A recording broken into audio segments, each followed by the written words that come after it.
BICIC SA Sénégal, banque sahélo-saharienne pour l'investissement et le commerce au Sénégal, moo leen di may l'œil du tigre.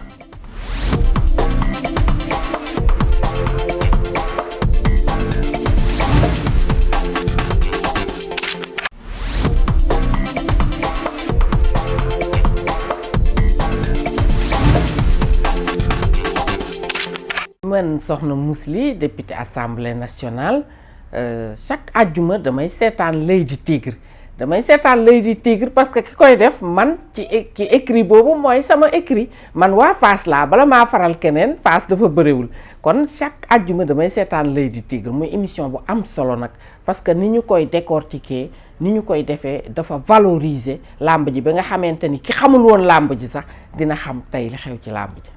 jaa ngeen jëf ci déglu beeg seetaan bi am nañu mbégteeg bànneex dali si waat ak yéen comme nañ ko baaxoo def ak yéen àjjuma bu jot ñu ñëw di leen nuyu di leen sargal di bàyyi xel ci yéen baax a baax am mbégte nag di ci ànd ak moom saa su ne mu di nag sama consultant qualité Moustapha Guèye waaye la taaloolu ñu souhaité bu baax a baax askan bi ñuy seetaan une bonne heureuse année ñaanal leen année boo xam ni bànneex mbégte lépp da ciy am waaye nag ñuy noos di boos waaye nag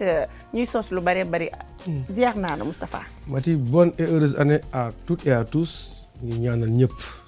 année bi ñu dugg muy 2014 dàqal ñu année bi ñu génn muy 2013 di wax mbooloo mi tamit asalaamu aleykum.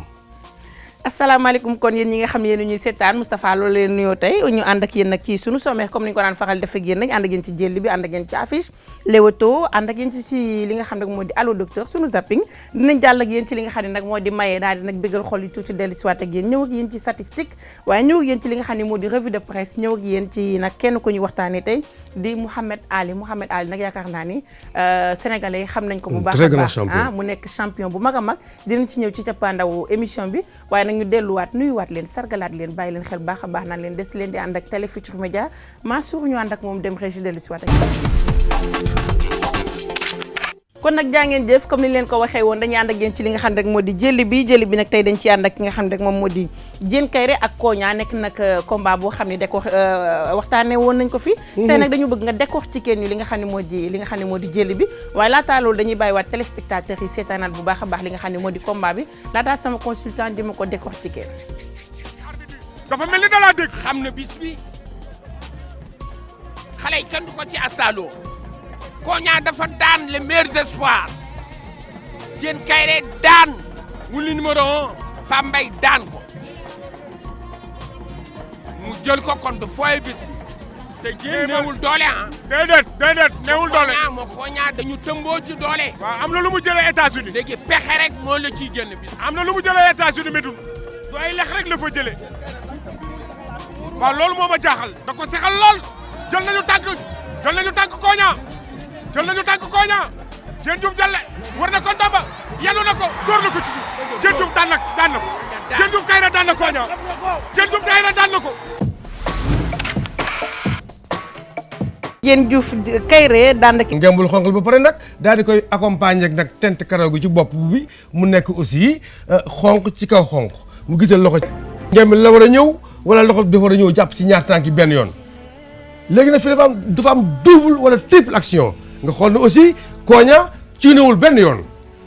jël na bopp loxo bi di ko bloqué ci fi nga xamante ne moom mooy loosu Diène Kaïré bu leen fàtte ne aussi bopp Diène Kaïré mi ngi nii mu jël ko aussi intelligent qu'il est taf ko serré ko fort ci ngemb li warul am jeu fii diggante fi nga jàppee tànk bi ak fii wet gi nekk warul am benn jeu ngelaw sa or faxat loolu la Diène Kaïré def kii nga xamante ne mooy Kogna comprendre ne Diène Kaïré taf na ko serré na ko mu jël loxo bi nag léegi di jéem a génn bopp bi parce que bopp mooy bëre bopp bi su génnoon rek peut-être kii di Kogna mën a génn situation bi waaye bopp ba génnul nag baamos ñu dem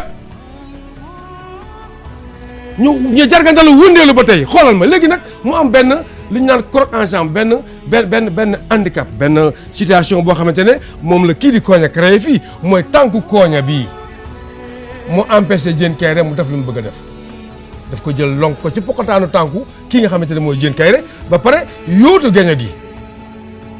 Diène Kaïré nag mi ngi ci logique bi bàyyi na ñaari tànk yi mu téewoon moom Diène Kaïré bàyyi na ko jël loxo càmm ba séntu ko ca digg la waaye léegi Kogna boo xoolee combat bi yëpp bi waa ji jàppee tànkam muy Diène Kaïré bi mu téye tànk ba Kogna rasuwul pour rëcc tànk nag bu ñu ko jàppee ci nit ki bala ngay bëre da ngay fexe rek ci kare waaye tànk bi mu kare nag fii mooy situation bëre bi nag foog Diène Kaïré dindi tànk bii nag pour mu def li mu bëgg ñu dem bàyyi na tànk ba jargandal na wër na ko ndomba léegi nag sama gars yi lépp importance ci wër ndomba bi nga xamante ne moom la Diène Kaïré def moom mooy nit ki soo ko wëree ndomba taxaw ci situation ba mooy waral muy réfléchir mooy waral muy bëree déedéet Diène Kaïré ba mu wëree rek dafa enchaîner par benn soulèvement en arrière daf ko wër ndomba rek yëkkati ko tànk yi balancé wu bu tànk yi balancé wu nag boo demee à gauche dafay daanu boo demee à droite dafay daanu waaye léegi Diène Kaïré yëkkati nga ki nga xamante ne mooy koña ngi ci kaw jël loxoom bii di réfléchir xam fu mu koy teg Diène Kaïré l'a bien serré vraiment il a bien pris fa serré baax a baax yëkkati ko tànk yi lang léegi nag Diène Kaïré fan nga jëm ak koña wan ñu ko ñu dem. kon nag ñu ko gisandoo ni nga xam ne nag noonu la ñu décortiquer li nga xam ne moo di làmb ji mais su dee dañuy xoolaat làmb ji wala nag ñuy jàngaat li nga xam ne moo di combat bi. Koña bi muy ñëw tànk gauche la tegee. bi mu tegee tànk gauche dafa mel ni bëreewul ak loxo gauche. waaw. loxo gauche la dooree di mooy. loxo gauche la dafa tànk c'est-à-dire dafa dóor laaw. waaw laaw boobu nag. laaw mooy mel ni kuy aji. waaw mooy daal li ñu naan Touba Dakar. waaw booy xool Diène Kaïré dafa dóor direct bu jub. direct bu jub nag boo ko dóoree waa ji buy ñëw sax da dajeeg direct bi waaye boo ko laawee day indi ouverture waa ji mën a jàll. daf ko laaw moo tax Diène Kaïré am pénétration bu xóot boobu fekkoon dafa jam direct vraiment direct bu jub comme ni Diène Kaïré sànnee direct buy ñëw moom di song si dafay dajeeg direct bi.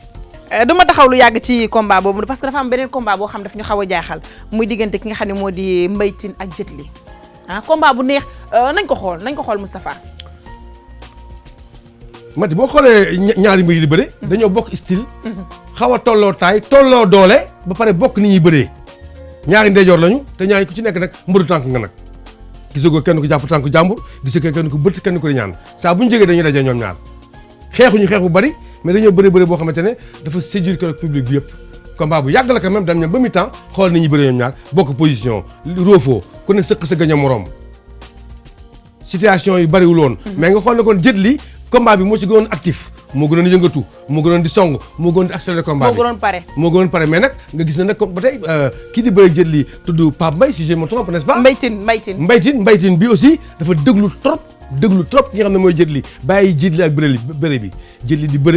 bëre Mbaye Tine di ko déglu muy bëre mu koy déglu lu mu def mu contrer ko ñoom ñaar nag boo xoolaatee sax ñaari jàppante ñu fàttali la ni kii nga xam ne moo di Mbaye Tine moo sol ngemb bi lu weex li Jet Li ngemb lu marron li mbala lu vert li mais ñoom ñaari ndeyjoor lañu moo tax gisoo ñoom ñaar seen loxo yi ñu dugal yëpp loxo défensif la ku nekk bañ nga sa morom bëre fi mu nekk nii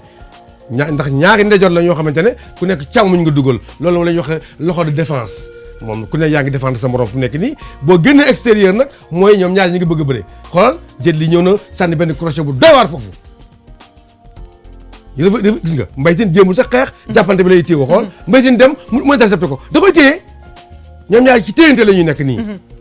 dañoo tolloo doole booy xoolaat ñaari athlètes yi bëri nañ bëri bu métti si Jet Li bëtt ko ci poxataan jàllul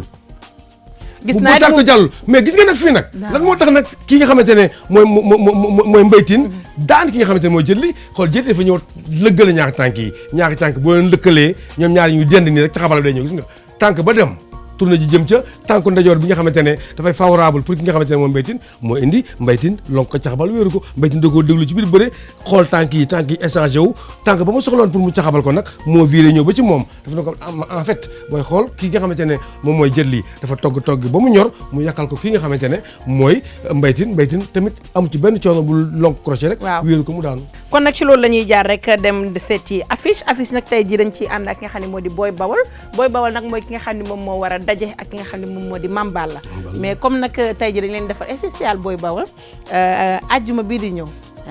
dañ leen di indil ki nga xam ne moo di Mame Balla nañu dem xooli Boy Bawal lan la ñu indil ci sunu émission L'Oeil du Tigre. maanaam Boy Bawal Olympique de Ngor.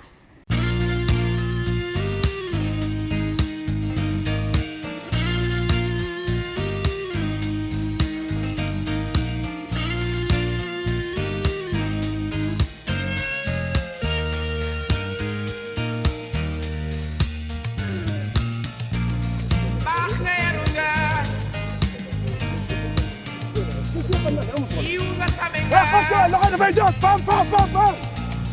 liggéeykat nga jàmbaar nga waaye da nga war a dem waxtaan ak sa mbokk yi ñu seeti sa maam yi ñu sang la. àdduna bi bëri na ay taay da ngay seet sori ah. ku mën sa morom daal ngay mel ni ki plongé voilà. saa si fekk ci ba carrément. demal waxtaan ak sa mbokk yi ñu seeti sa dama maam yéex yi da ngay ñu jóg sang da ngay la. jóg da ngay plongé. voilà. seeti sa maam yi ñu sang la.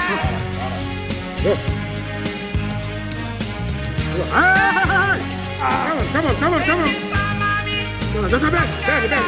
Ben. Hey.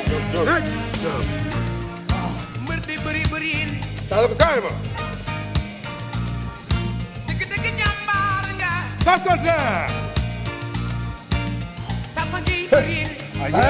mënul a bëre sax a ngi bëri lu bay daanu ci sa kaw baax nga yaru nga yiw nga tabe nga Tànk bi ci kaw. Hey. maanu nga laabir nga Voilà. da nga war a dem waxtaan ak sa mbokk Voilà, yi dañuy ci daje. mag bu bees mi ñu Di ko def laa bi de tous les deux loxo ñaar tànk yi ak loxo bi. Passe ba yow. Tànk bi jógul.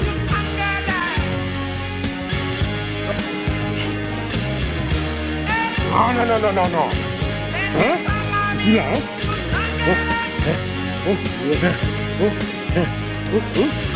Ma ñaar carrément, si tu vas aller jóg.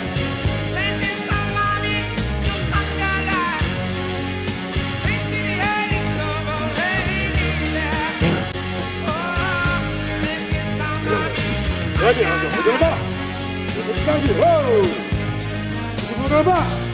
indi ma loxo ci kanam fii loxo yi mu dimbali xatraay ci loxo yi mu jóg loxo yi mu lay jàppale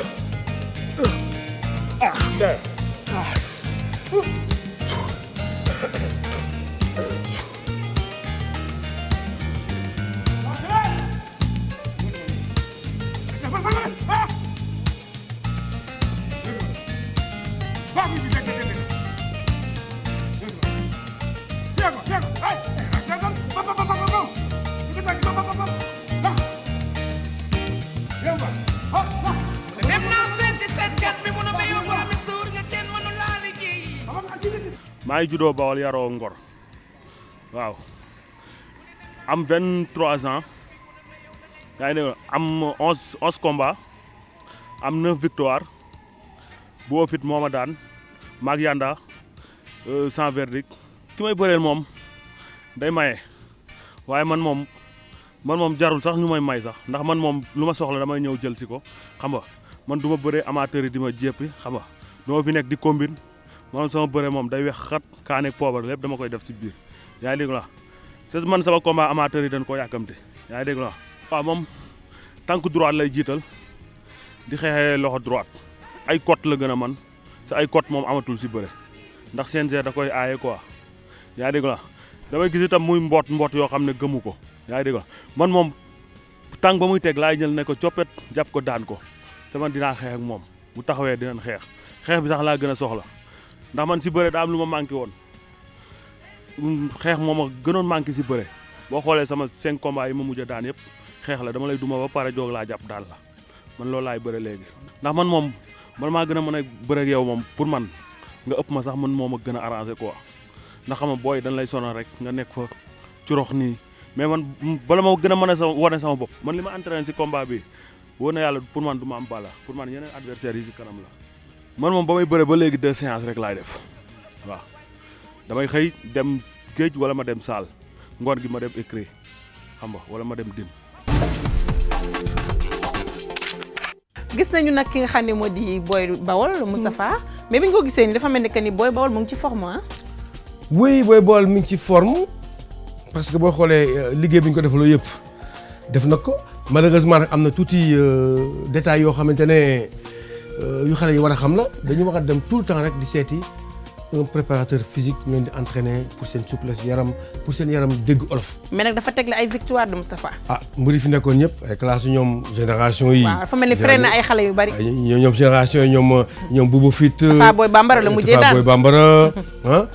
daan na fi aussi. Wuli numéro 2. ñàkk jariñu ñàkk jariñu astafurlah. daan na fi ñàkk jariñu. génération groupe boobu am na benn groupe boo xamante ne daal ñoom Koña ñoom Jën kay rek si am na benn groupe boo xam ne lamb yi comprendre nañ leen ñooñu ñëpp booy bool daan leen ay jël yoo xamante ne nag ay jël yu rafet la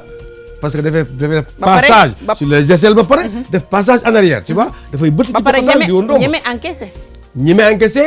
ñeme encaissé ba pare mënul dóor keroog nee na nga père gars yi ñu ne mënuma dóor sama dernier combat damaa dóor ki muy bëgg a bëreel ba mu sonn ma doog ko daan nañu xam ne kon mën naa dóor léegi damay dóor nag avant sax may bëree parce que buggul ñu naan ko mënoo dóor li may def moo di seet yi ki nga xam ne moo di sunu gantay ci Leewtoo muy nag jigéen ju man góor muy nag Mously Diakhaté nekk nag assemblée nationale le bateau de Talla Part waaw Mously Costé kon tey Mously Costé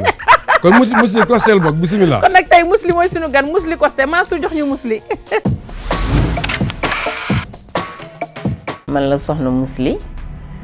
nekk député fii ci assemblée nationale en même temps ma nekk secrétaire élu di nuyu Sénégal yëpp.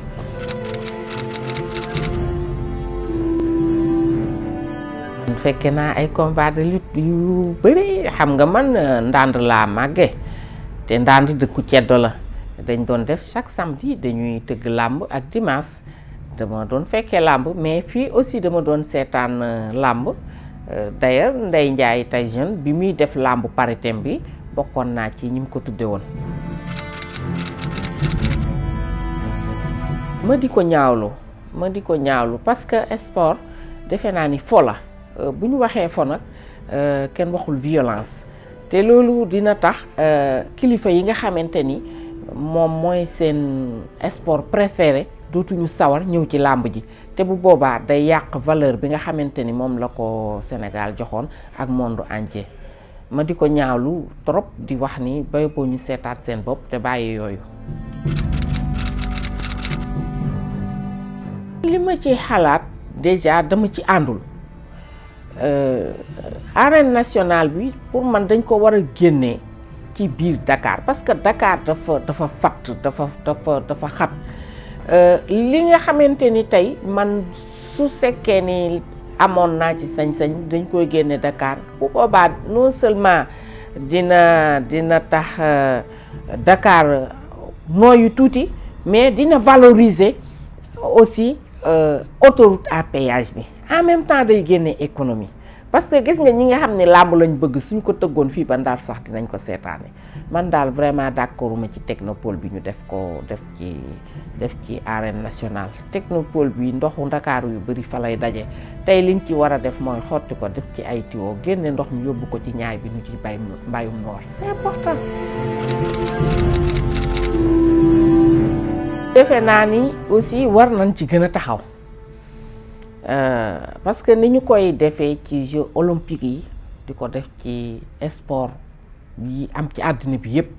bala nga bëree ñu xool la ndax da nga doppeewu wala déet su fekkee am na dopage ci sa yaram ñu éliminer la doo bëree loolu lu normal la.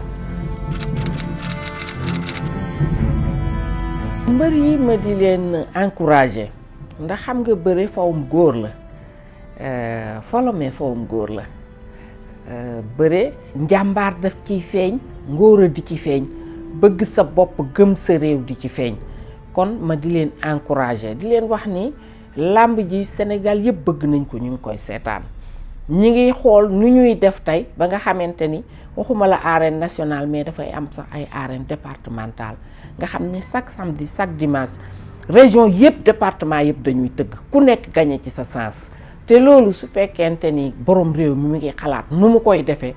dama leen di encourager ñu jox ko fulla jox ko fayda parce que suñu ko defee affaire violence affaire doppe affaire yooyu day daan nekk affaire wëyu te bu boobaa nit ñi sawar gi ci sawaroon dootuñu ko ci def ma di leen wax ni daal man maa ngi leen di encourager te ànd ak ñoom di leen seetaan nag parce que man dama bëgg làmb.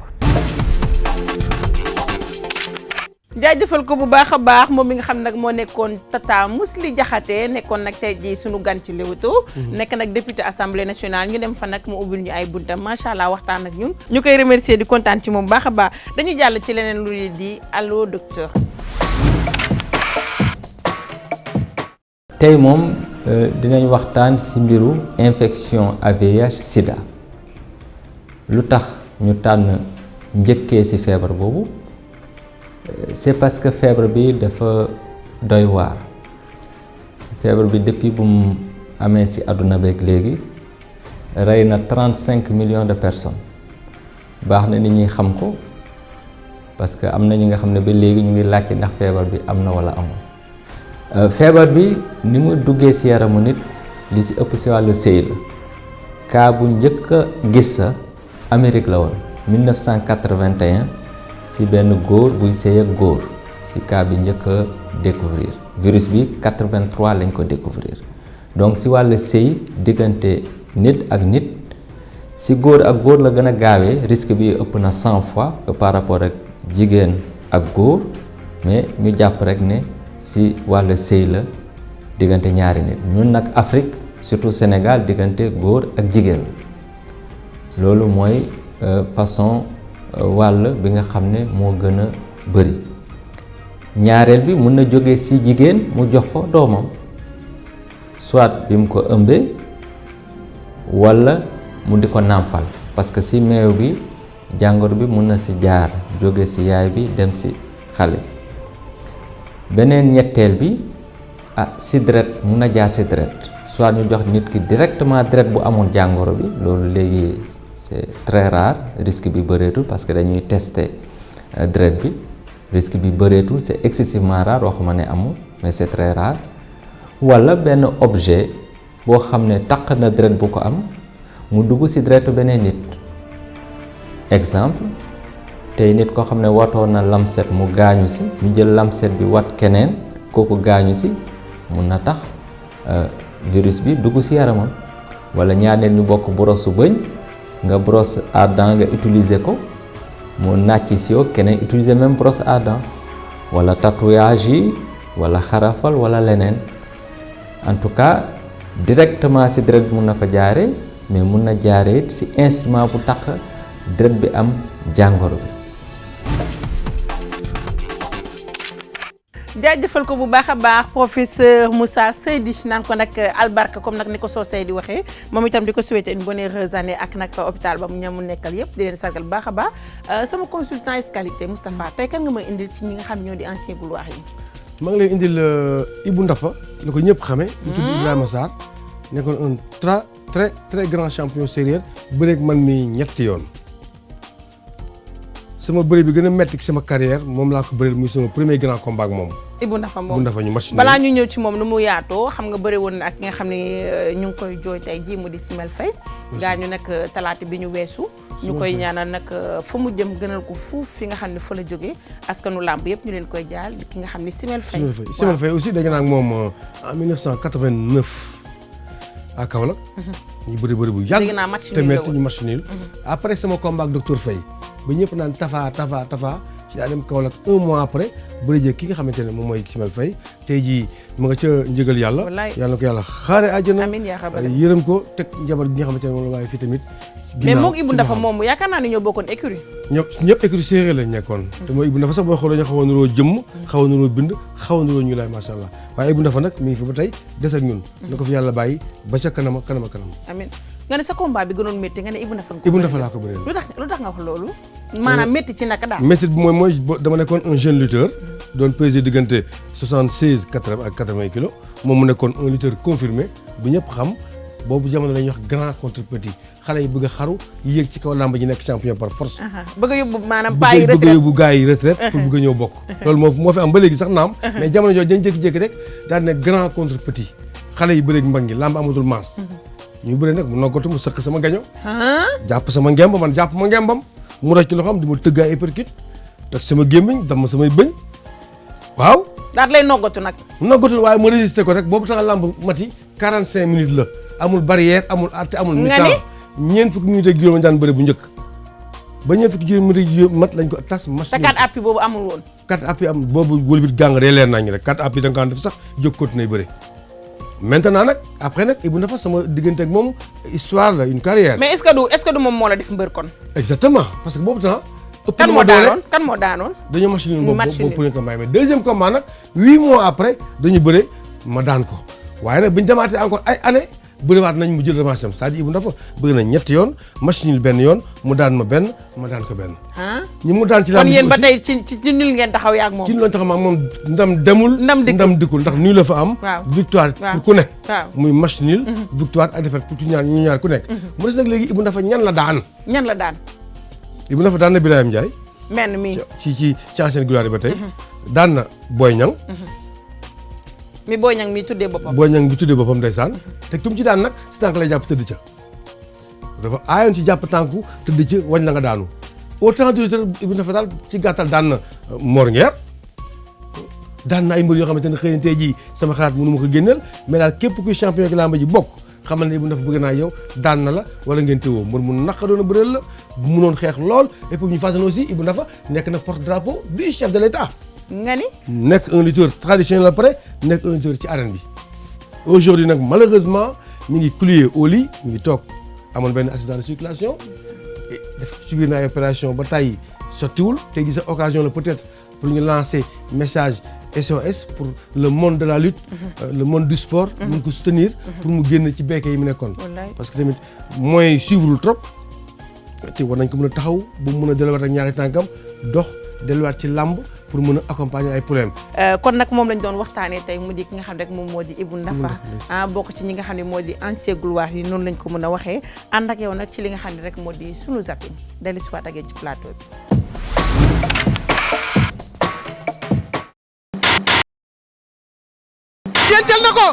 Diène jël na ko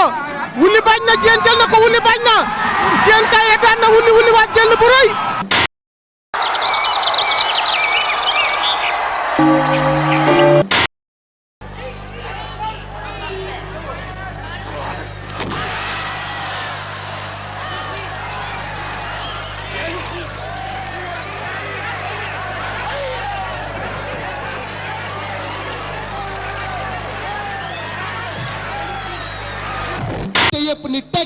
Je crois que ça c'est dangereux pour notre pays.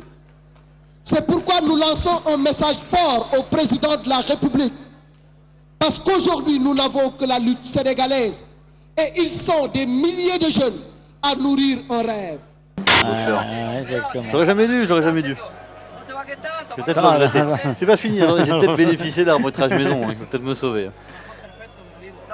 Alors regardez, on revoit, ouais, il le touche bien quand même. Hein. Ouais, la droite, il la prend plein fer. Regarde, il la prend, mais regardez, mauvaise position sur les jambes. Ouais. Donc... Le rêve de devenir millionnaire, le rêve de gagner dignement leur vie par le biais de ce sport bien de chez nous. C'est un sport qui mérite d'être soutenu par les autorités. C'est pourquoi nous réclamons vivement notre arène nationale et nous réclamons également, Monsieur le Président de la République, le retour des sociétés nationales pour sponsoriser ces dignes fils du pays. Si tant est qu'on aille au bout. Oh là là, quelle accélération. Et il l'a bien prise, Marco. Après en avoir encaissé pas mal.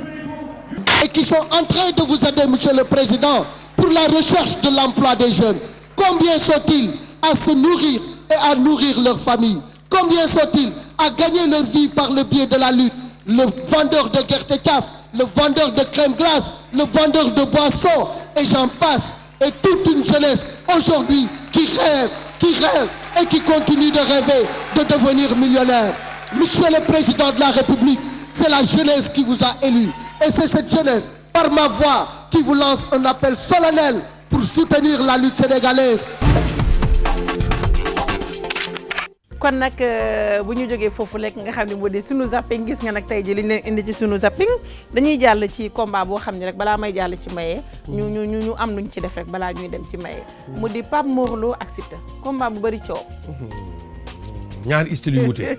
bëri coow waaw ñaari style yu mais combat bu bëri coow. ñaari style yu wute Pape Mor Lo ci naka ute ci naka. ni ñu wutee moom mooy Pape Mor Lo dafa di waane di bëre sens bu ne. waaw bu la songee dina bëre boo ko songee dina bëre. Siteu aussi ñu ràññee ko ci mbër mu populaire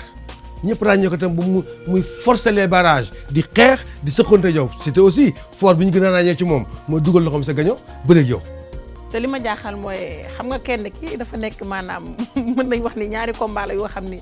xaw ma naka lañ ko mën a tuddee parce que kenn ki Max Mbergane moo ko yor. oui ki ci des Birahim Ndiaye moo ko yor. Max Mbergane champion la ci lamb ji. c'est vrai que ne xuusul trop ci carrière am ndax tallu ko ndax dafa mujj bàyyi bëre bi dem encadré ji. dégg naa ku ragaloo ni dóor la moom ci boppam moo ko wax ci télé. ah moom moo ko wax. moom ci boppam dóor moo ko wax ci télé. Mati ma nee na ku teel a daw la parce que dafa ragaloo ni dóor. non dóor jarta ñeme mais en tout cas daal c'est un grand technicien am na ñoo xamante ne Mati dinañ dugg ci làmb te duñ ko def carrière mais dañu nekk ay borom bopp yoo xamante ne mën nañoo defar mbër. am technique. bu ngeen fàttali ne Max Mbergane Bombardier jaar na ci moom. y a des très grands champions yi nga xamante ne ñi ci làmb ji jaar nañ ci moom Nees. waaw Tidiane Faye la savant Super Étoile. waaw plein de lutteurs yi nga xamante ne ñi ci làmb ji nekk ay champion ci ay xalaatu ne ko réel mi war a bëri gis nga ñoo ñëpp ci xalaatu Max Mbergane la ñuy bëri. un connaisseur c'est un très grand connaisseur waaye nag ka muy jàkkaarloo war a bëri moom nag du nattangoom bokkuñu nag ñaari coach yi nag bokkuñu xam nga nag ndax li coach yi wax loolu la mbëri dafa mu déet mais daal Birahim Ndiaye sa carrière mu ngi nii samay loxo ma gis ko mu leer nañ ay jëlam yu néew la ay victoire yu gudd la te musta gudd musta rëy te ay ponkal dong la daan bëreel ay Manga 2 ay Ambroise Sarr ay docteur Faye ay Aliou Seye yi fi gën a mais bokk na ci ñi la formé sama maître la bëgg sama maître la ci moom laa jaar ba mën a bëri ci gàttal du ma taay di ko wax tukki fa nga miin jëmbat fa nga wóolu kenn ku nekk nag ak la nga xam ne rek moom nga xam nañu ànd ak yow nag daal dem maye ji ñu mayeel ñu dellu si waat ak yéen daf ciy baax nag waaw Sénégal lii benn pël la woon nag pël bi dafa nekk ci village bi rek sonal nit ñi witt yor jaaseem nàmm ko ba mu ñëw ku wax mu caw la ko wala mu jëm a xeex ak yow ba pare nag kenn mënta nelaw ci wetam te moom dafa am insomnie benn jour mu daal di toog benn guddi rek ñëpp di nelaw mu dem làmb ja nekk fa ba làmb ja tas mu war a ñibbisi ci koñ bi nag léegi bi mu ñibbisee ci biir koñ bi fekk Sénégal ñëpp tëdd di nelaw mu xool gars yi di nelaw fekk na moom nelaw gi muy wax bu xam gars yi di def moom bëgg na ko de waaye mënu ko mu jékki-jékki rek daan ne sàcceey ba ñëpp jow mun na leen nakkee mbaay daan kool gauche gars yi yow mu yàq seen nelaw daal di demat beneen jour mu defaat la même chose daal di toog xool mu jéem a nelaw mënu ko daal di jékki daan ne sàcceey ba ñëpp jow mun na leen ne kam nakkee mbaay kenn mënu ci dara nakkee mbaay tamaa tay maa ne nakkee mbaay beneen jour mu ñëw defaat la même chose gars yi di nelaw mu jéem a fexe nelaw lu ne naan na ko pour bëgg a nelaw mën ta fexe ba nelaw daal di jékki-jékki daan waat sàcceey ba gars yi ko mu ne leen nakkee mbaay maa ne nakkee mbaay de ku mu nakkari nga ñëw faj ko nakkee mbaay waaye beneen jour rek la ko nattu dal saa yi tëdd ba rek de commencé départ di nelaw benn sàcc daal di cirib ci biir kër gi yël jaasi ji mu teelo daal di koy tàpp def na ko pël hé jógal ana li nga denc mu ne sàcceey gars yi fi ngeen faale mu ne bii laa barki yàlla bii du nakkee mbaay de wóor na yàlla kay ñëw leen kay bii du nakkee mbaay ñëw leen kay dimbali leen kay xanaa yéen du ngeen su may dëkk doo kay ana mbër yi nekk ci wet gi kaa leen dimbali mi yéen bis mu ne bu ngeen dem combat man maa fay ñëw bii laay waat bii du nakkee mbaay kay noonu bii wuy yaay bii du nakkee mbaay kon nag ñoo ko déggandoo lépp bi nag neex na ñuy bàyyi xel ci ñi nga xam ne rek ñoom itam daañu leen seet si pour ñu defal ñu lépp yu neexee nii xam naa Patrick mi ci kër gi sax dina ma léebal ànd ak yow nag Moustapha dem seeti ki nga xam ne moo di Iba Kane moom itam nag di ko ñaanal atum mbégte atum bànneex parce que nag ba mu jàppee ba tey bàyyiwul moom ak waa sunu lamb yëpp ñu koy sargal bu baax a baax merci Iba di kontaan ci moom baax a baax Iba ñu ànd ak moom mu defal ñu li nga xam ne moo di sunu statistique ànd ak moom ci ki nga xam ne moo di Mame Balla ak Boy Bawol. asalaamaaleykum mbokku téléspectateur u TFM ak soppey Oeil du Tigre man Iba Kane bu sunu lamb maa ñëwaat ak yéen di leen defal statistique ci combat buy dox ci diggante Boy Bawol ak Mame Balla combat bi mu ngi am le samedi 18 janvier stadium Iba Mar Diop ki koy tëgg mooy Gaston Mbengue pour ñëw ci palmarèsu Mame Balla 10 victoire la am 5 défaites ak benn nul 10 victoire yi nii la tëddee Mame Balla daan na Sentel daan na Yaram Gueye 2 daan na Malem Niani daan na Seydina Diagne daan na Coppet daan na Gal Ndiaye daan na Moussa Ndoye daan na Djeylani Pouy daan na Moustapha Gueye numéro 2 mujjee daan Mbaye Diouf donc yooyu mooy 10 victoires yi nga xam ne Mame Balla tey actuellement mu nekk école de lutte Balla Gaye moom la am na nag 5 défaites ñen ñoo daan Mame Balla ñi ko daan 50 Cent la Baye Peul Lac Rose Papi Général ak ki ko mujjee daan mooy Zarko donc yooyu mooy 5 défaites yi nga xam ne Mame Balla nekk école de lutte Balla Gaye moom la am na benn nul bi mu ngi ko amee ak Ahmed Dem donc 10 victoires 5 défaites benn nul moom mooy palmarèsu Mame Balla léegi ñu ñëw si Boy Bawol nekk Olympique de Ngor Boy Bawol 9 victoires la am 2 défaites yan mooy 9 victoires u Boy Bawol Arona Mané la daan Bernard daan Mame Balla numéro 2 daan Sora daan Pape Mbaye daan Sangu Ndiane daan ñàkk jariñu daan Boy Gille mujjee daan Tafa Boy Bambara donc yooyu 9 victoires yi nga xam ne Boy Bawol am na ko Boy Bawol nag am na ñaari défaite ñan ñoo daan Boy Bawol Yanda moo ko daan ak Bouba Fit donc tey statistiques yi laa leen andiloon si diggante Mame Balla bi nekk école de lutte Balla Gaye jógee Pikine Mbooloo dem école de lutte Balla Gaye nga xam ne mooy nekk première sortie mu dajeek Boy Bawol combat bi nag sa Gaston Mbengue moo ko tëgg mu ngi am le samedi 18 janvier 2014 merci. jaajëfal ko bu baax a baax Iba Kane Diallo Tukulóor di ko ñaanal nag week-end wu neex a neex Moustapha lan moo des. li des mooy comme que jóge nañu ci statistique ñu demaat encore suñu lingeer bu ñaawul bi Mati Dieng Carter mu defalee seen revue de presse. ñu tàmbaleeg yéenekaay bi nga xam ne moo di observateur nag mu ngi ñëw ak ñun ci gi nga xam ne moo di Moussa Dioum moo ngay xamal amaneex bi su combat bi dina ko jàngal li nga xam ne moo di bëre waaye nag nee na amatul benn droit def li nga xam ne moo di erreur bu ñu jógee ci observateur dañuy dal ci li nga xam ne moo di enquête yéenekaay ñëw ak ñun ci big show ba nga xam ne amoon na ca foire bu Ndakaaru moom wala nag waa Fass nee nañ jaaxalu leen benn yoon ci tëkku ya nga xam ne nag Aziz Ndiaye tëkku na leen ñëw ak yéen ci yéenekaay bi nga xam ne moo di sunu lamb nag mu ngi xamal ni ci diggante Gouye Gui ak nga xam ne moo di Zos maanaam keroog show ba bëri woon na fa maanaam moom Zos réussir na la nga xam ne nag moom la bëggoon ca kanamu Gouye Gui ñu des ak yéen ci sunu lamb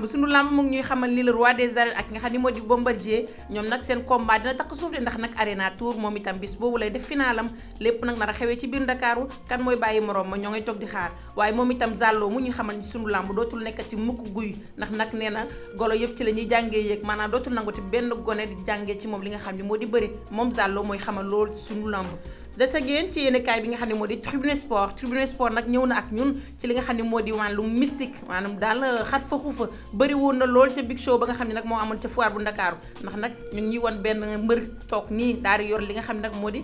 lu bokk ci cumikaayam waaw moo ngi nii gàddu ko xool leen ko moo ngi nii ci Tribune Sport ànd ak yéen ba tey ci yéenekaay bi nga xam ne nag moom moo di laas yéenekaay mu ngi ñuy xamal ni ñaar ñi nga xam ne ñoom lañ tegoon nag ñooy def show bu mag a mag bi mu di Eumeu Sène ak nga xam ne moo di Modou Lo bett nañ ñu bari keroog ndax nag dañoo ñëw ak nag maanaam beneen feem waaye nag ba tey rek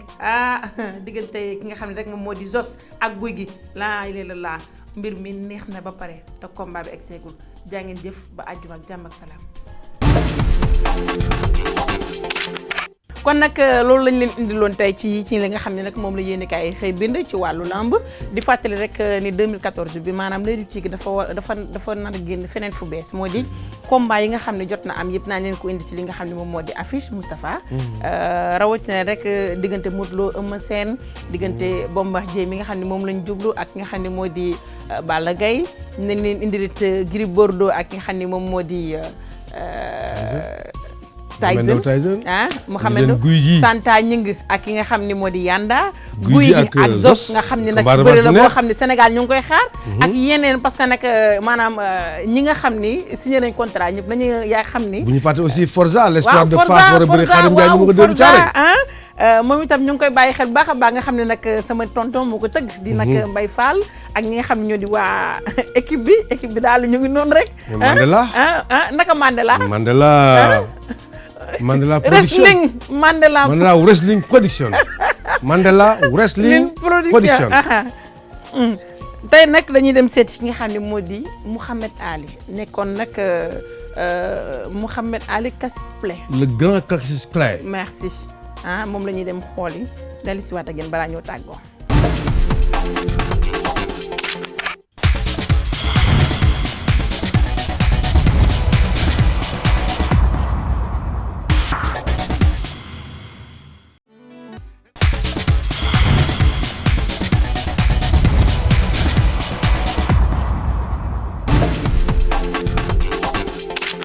kon nag jaa ngeen jëf loolu lañ leen indiloon tey ci li nga xam ne moo di émission L'Oeil du Tigre bu nag àjjuma bu tey di émission bi nga xam ne moo njëkk ci at mu bees mi di 2014 bi ñu leen di ñaanal rek ba tey Moustapha di leen ñaanalaat bu baax a baax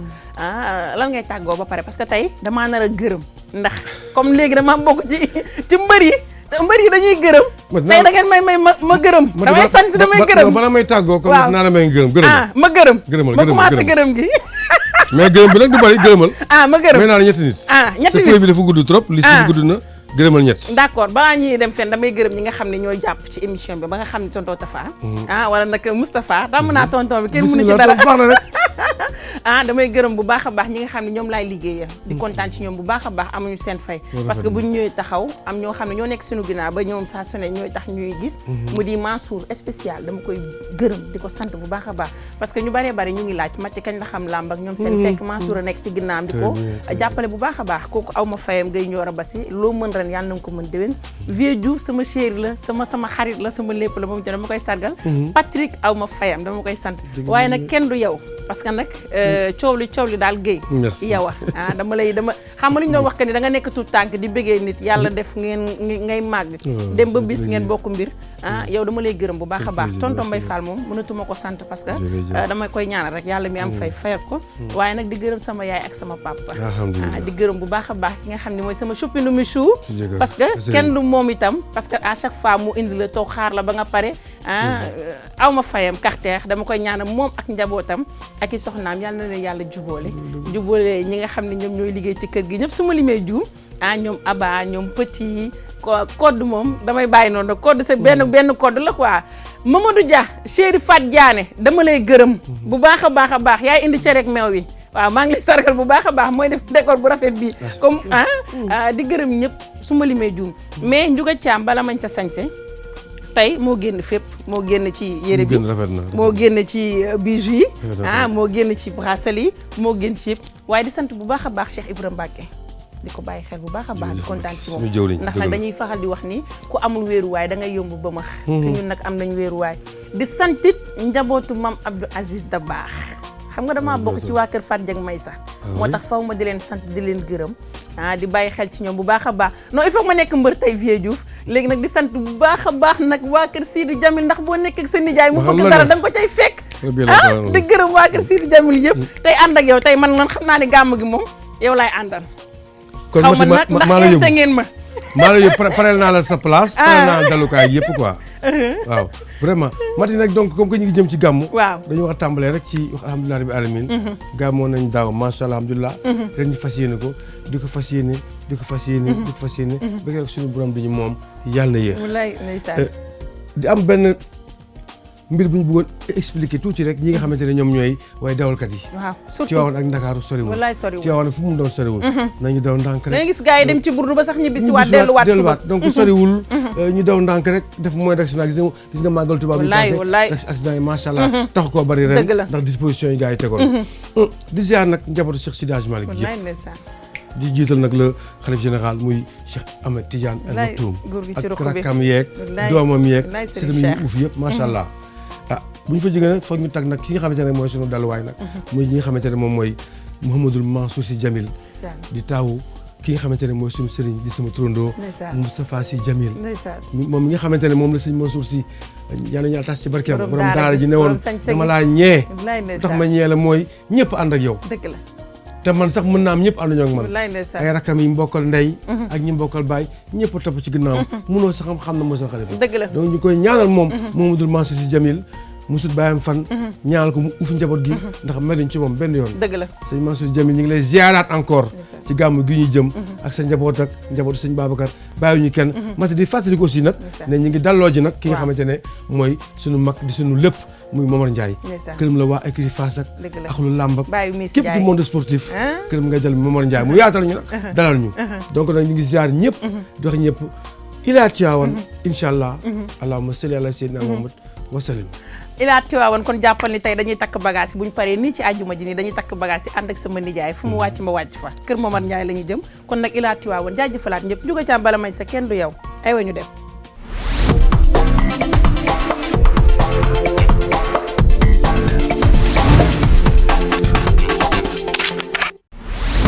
BICIC Sénégal SA, banque sahélo-saharienne pour l'investissement et le commerce au Sénégal, moo leen doon may l'œil du tigre.